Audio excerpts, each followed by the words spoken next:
42 mga lugar sa Bicol at Visayas ang posibleng maapektuhan ng storm surge o daluyong dahil sa bagyong Ruby.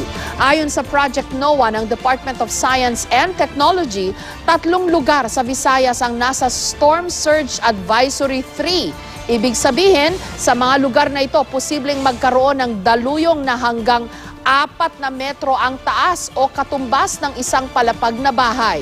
11 lugar naman ang nasa Storm Surge Advisory 2 o daluyong na may taas na hanggang 3 metro.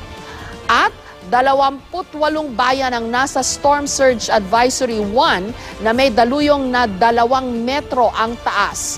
Maraming mahabang mga baybayin sa Pilipinas kaya delikado tuwing may storm surge o daluyong. Ayon sa Official Gazette, nangyari ang isa sa pinakamalakas na storm surge sa Pilipinas noong November 1984, kasagsagan ng Bagyong Undang. Nag-iwan ito ng malawak na pinsala sa mga bahay at ari-arian ng mga tiga-Basay sa Samar.